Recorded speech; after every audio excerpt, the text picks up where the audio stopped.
Bonjour et bienvenue pour ce nouveau quiz réalisé avec Cuisinière, l'outil développé par le réseau Canopé. Aujourd'hui, nous allons aborder les majeurs vulnérables, la protection des majeurs vulnérables. Cette première vidéo, dans la capacité compréhension, abordait les différentes mesures de protection. Elle était bien faite, on parlait de la sauvegarde de justice, l'habilitation familiale qui est récente, il y a 2 ans, la curatelle et la tutelle. Donc il y avait, vous avez bien vu même en cours, des mesures de protection qui vont croissantes. Je ne répète pas ce que dit la vidéo, mais on voit bien que dans un premier temps temporaire, on a la sauvegarde de justice. La curatelle permet d'assister le majeur vulnérable et la tutelle qui permet de représenter le majeur vulnérable. Alors dans cette premier exercice, on nous parlait d'actes, et par contre les actes d'administration, de disposition, de conservation n'étaient pas directement abordés par cette vidéo. Il fallait un peu rechercher, soit dans vos cours, soit sur Internet. Mais de mémoire, vous connaissez les actes d'administration, on va dire que ce sont les actes de la vie courante. Les actes de disposition, c'est des actes qui concernent directement le patrimoine, et de conservation, sous-entendu conservation en rapport avec le patrimoine. Donc, le placement des étiquettes. Quand Marie vend sa maison, on voit bien sûr que c'est un acte de disposition, ça touche directement son patrimoine. Par contre, quand elle assure sa maison, c'est-à-dire qu'il n'y a pas eu de sinistre, il ne s'agit pas de l'entretien, mais elle assure en prévention, donc c'est un acte d'administration. Par contre, quand elle lègue sa maison, on voit bien qu'elle se défait de son patrimoine, donc c'est un acte de disposition. Quand elle fait des travaux, on voit bien que là, les travaux concernent directement son patrimoine et c'est pour la conservation de son patrimoine. Par contre, il y a l'achat des meubles d'occasion, c'est un acte de la vie courante. Et les frais de syndic, ne sont directement en rapport avec, par exemple, des charges communes d'un immeuble, par exemple, la peinture d'une courette ou l'entretien des escaliers communs. Alors, pour bien voir différents niveaux de ces actes, vous voyez bien que quand on est sous sauvegarde de justice, la personne qui est sous sauvegarde peut faire effectivement ces 3 types d'actes. En revanche, le principe des actes de la sauvegarde de justice permet de revenir si un acte sur l'acte s'il est disproportionné. En revanche, la curatelle, elle, assiste. Ça veut dire que la personne sous curatelle a directement des actes ici d'administration et d'entretien du patrimoine qui peuvent être directement gérés pour elle.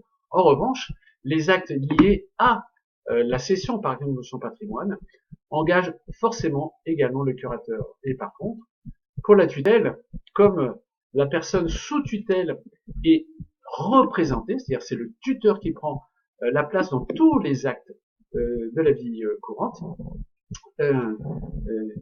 aucun acte ne peut être fait directement sans... en fait, c'est plutôt le tuteur qui peut réaliser à la place de la personne protégée tous ces actes. Pour la compétence, la capacité, application, on vous donne un petit cas pratique, on vous dit que la maman de Marie est âgée, elle a de plus en plus de mal à gérer son quotidien, et en plus, elle veut vendre un studio, mais elle est incapable de mener à bien, et on nous demande quelle est la mesure de protection possible. Alors, une indication, alors c'est 2 lignes, bien sûr, c'est normalement bien plus important que ça pour décider, pour que le juge décide, pardon, mais on voit bien que Marie également a 2 frères et une sœur, et ils se voient régulièrement. Donc, on peut dire qu'il y a une bonne ambiance familiale. Et c'est pour ça que la mesure d'habilitation familiale a été créée. C'est-à-dire que c'est une mesure beaucoup plus souple que la curatelle, ou bien sûr la tutelle, mais dans la mesure où la famille s'entend bien, le juge peut désigner un des membres en accord avec les autres frères et sœurs, un ascendant, un descendant, un conjoint. Donc c'est directement dans la cellule familiale, c'est pas quelqu'un qui peut être dont il en fait le métier. Vous savez que des curateurs ou les tuteurs, c'est aussi un métier. Ces personnes sont rémunérées d'ailleurs pour cela. Donc là, c'est vraiment le membre d'une famille qui gère directement le patrimoine de la personne qui est assistée. Et autre fait qui est intéressant, on joue sur la confiance complète de la famille. Ça veut dire que on n'est pas obligé de donner un rapport tous les ans sur l'état des finances du conjoint, dans la mesure où il y a une bonne entente. Donc la réponse numéro 1 était plutôt, bien sûr, l'habilitation familiale, qui est la plus souple en la matière, et éventuellement, pourquoi pas, la curatelle comme deuxième mesure. Enfin, la capacité analyse, ici, faisait état donc d'un nouvel arrêt assez récent, puisqu'il date du 27 juin 2018. Voilà. Vous voyez qu'une fois de plus, cet arrêt dans la structure de l'arrêt de la Cour de cassation, vous voyez bien qu'il y a un visa. Donc on sait que quand il y a un visa, ça veut dire que la Cour de cassation s'appuie sur un autre texte du code que la Cour d'appel. Et forcément, vous voyez bien que la solution, c'est assez annule, hein, puisque la Cour de cassation s'appuie sur un autre texte de code. Et ça veut dire que les juges du droit de la Cour de cassation ont été en désaccord avec les juges du fond de la Cour d'appel. Les faits, ici, c'était en fait sur la durée d'une mise sous tutelle. On voit tout de suite dans les faits que la durée d'une mise sous tutelle, on peut pas faire une mise sous tutelle à vie. Hein, ça veut dire que on voit bien que on peut mettre de 5 ans à 10 ans, et à chaque fois, plutôt, on joue sur le renouvellement de cette durée. Et là, le problème, c'est que en appel, le juge a fixé à 120 mois la mesure de tutelle. C'est-à-dire que 12 mois par an, 10 ans, on voit bien que le juge a donné directement le maximum de la mise sous tutelle.